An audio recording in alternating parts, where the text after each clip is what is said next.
The fight over coal trains pulls into Seattle. At this hour, hundreds of people are gathered at the Washington State Convention Center in Seattle debating a controversial plan. It's a hearing on the environmental impact of bringing trains into Washington State loaded with coal headed for Asia.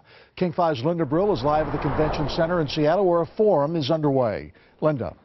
Underway right now, and some huge issues being discussed about clogged traffic, about the quality of the air, commerce, and jobs. And these issues have pitted environmentalists against business and labor.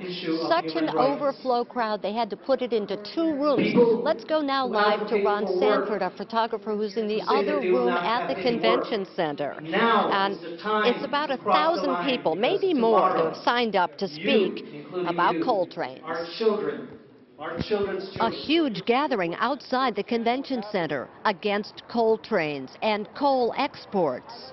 I live in Auburn. This is going to affect our air.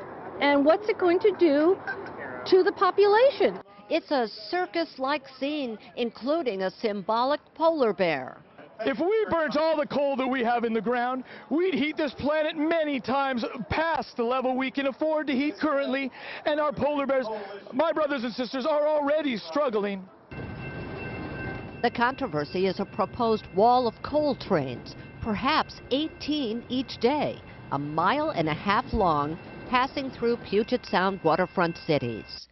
Coal mined in Montana and Wyoming would travel along Burlington Northern tracks to terminals, one proposed in Ferndale. From there, 48 million tons of coal each year would be shipped to Asia. Critics say the coal trains will snarl traffic and interfere with the port's ability to move products. We're here in support of the Gateway Terminal project. A crowd of coal export supporters fill another part of the convention center. Labor and business strongly back more jobs. We can have good jobs and we can protect the environment and have a great environment.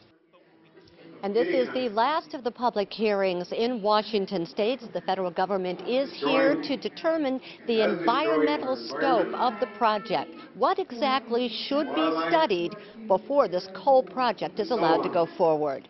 I'm Linda Brill, live in Seattle, KING5 News. Thank you, Linda, and stay with KING5 for continuing coverage of the coal controversy. We'll continue to follow developments coming out of the forum happening right now, and you can get the latest on king5.com and KING5 News at 6:30.